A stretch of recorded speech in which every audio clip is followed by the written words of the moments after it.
하지만 너무 높게 보시면 안 돼요. 한 18만 원 이상 넘어가게 되면 또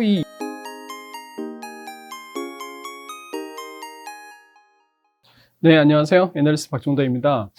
실적 시즌이기 때문에 먼저 유통화장품 업체들 2분기 실적 프리뷰를 간략하게 말씀을 드리고 또 투자 전략 이어가도록 하겠습니다.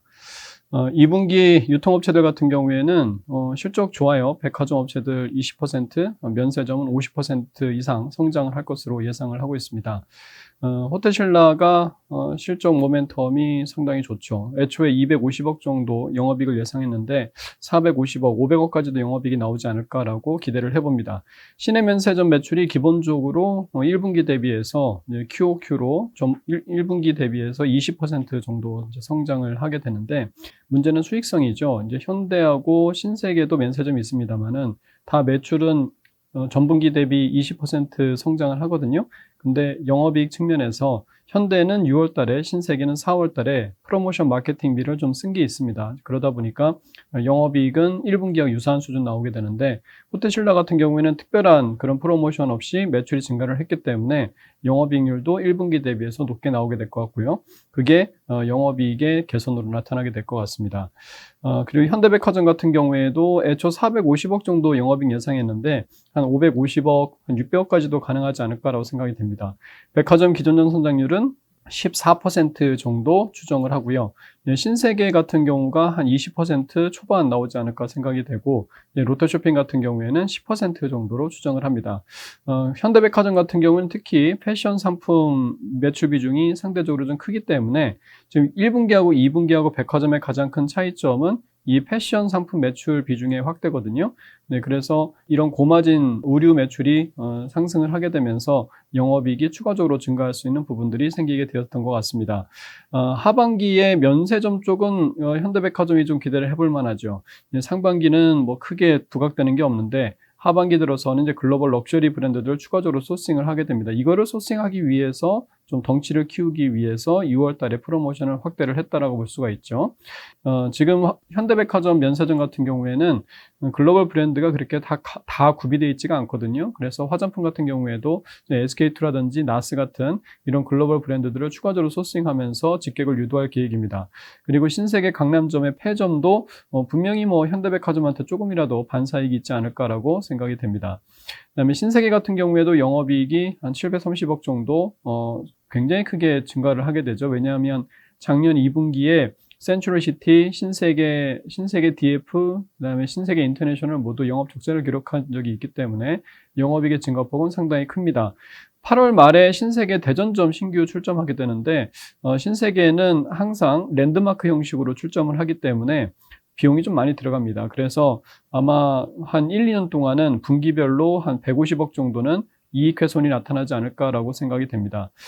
그리고 7월 달에 이 신세계 강남점 지금 폐점을 하고서 여기에 백화점 들어섰죠. 근데 폐점 관련된 비용이 일회성으로 250억 정도가 이제 영업 외로 잡히지 않을까라고 생각이 되고, 영업단에서는 30억 정도가 이제 플러스되는 비용이 절감이 되는 그런 효과가 있을 것으로 생각이 됩니다. 롯데쇼핑 같은 경우에는 690억 정도 영업이익 예상합니다. 애초에는 한 800억 넘을 것으로 예상을 했는데, 이 롯데온하고 롯데하이마트가 예상보다 실적이 부진했기 때문에 좀 미스를 한다라고 생각하시면 될 것 같습니다. 편의점은 좀 갈려요. GS리테일 같은 경우에는 동일점 성장률이 마이너스 1%로 떨어집니다. 이제 BGF 리테일 같은 경우에는 한 2%로 추정을 하거든요.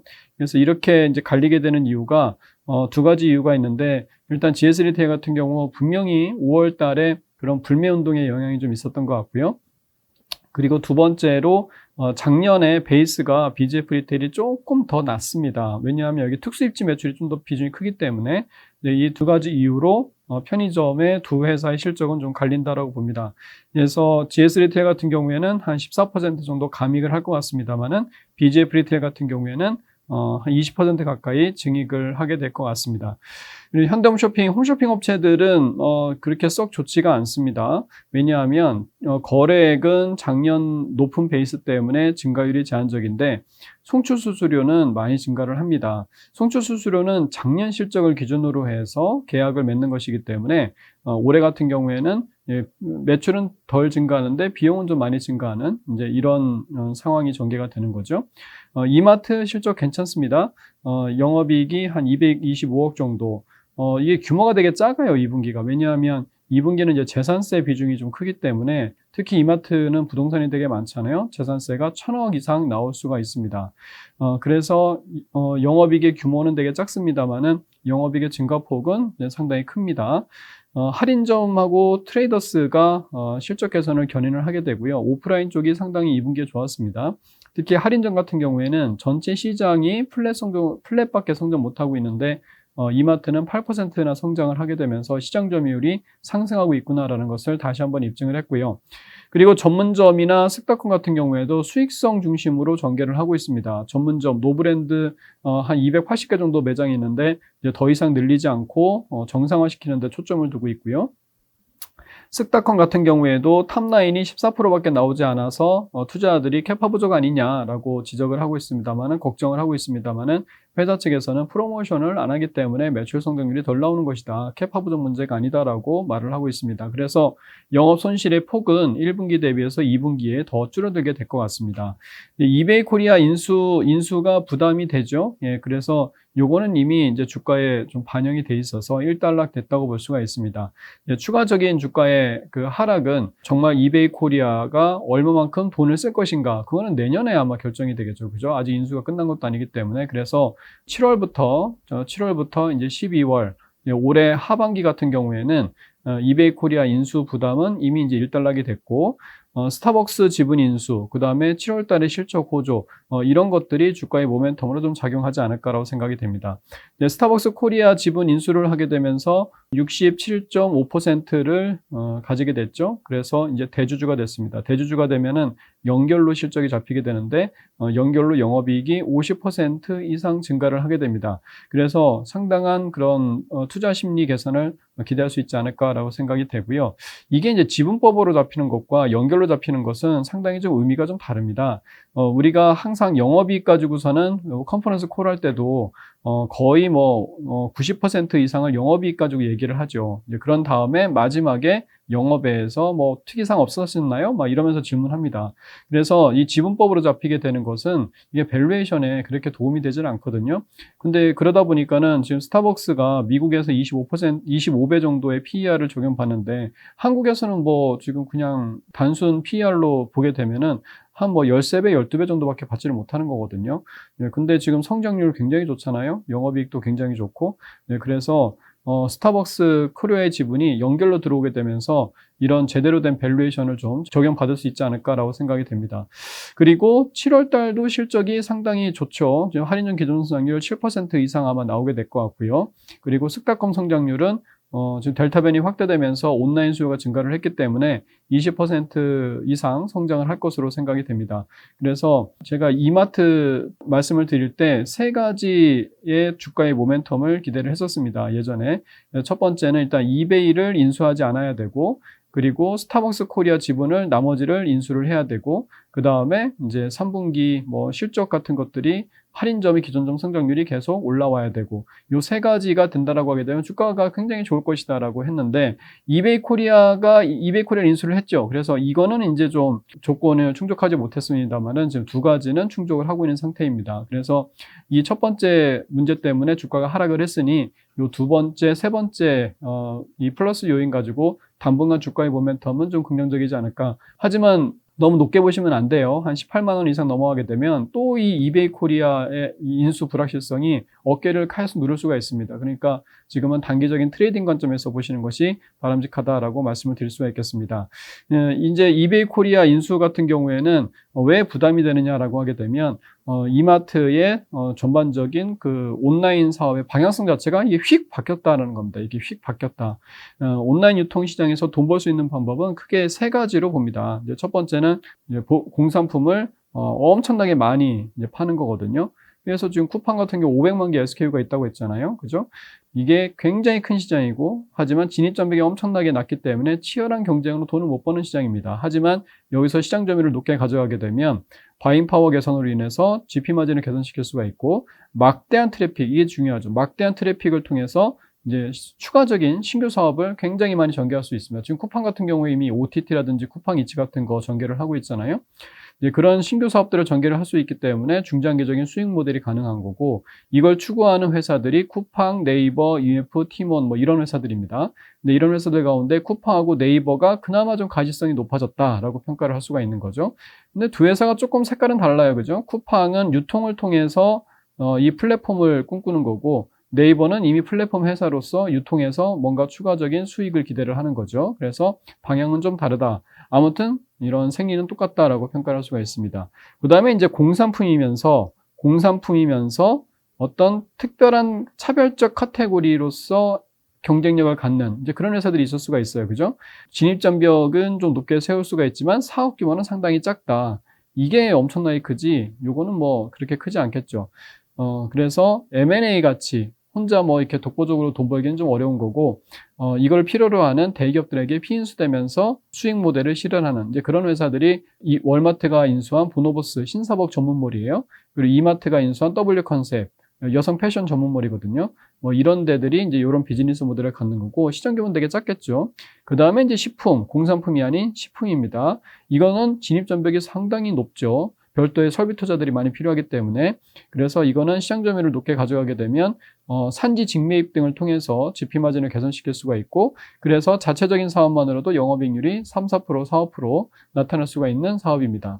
이걸 추구하는 게 쓱닷컴하고 오아시스 마켓컬리 같은 회사들인데, 이마트 같은 경우에는 이 패스를 따라왔죠. 그래서 이마트를 우리가 뭐라고 평가했냐면 한국의 월마트다, 이렇게 이제 평가를 했었는데, 월마트가 미국에서 시장 점유율이 6% 정도밖에 되지가 않습니다.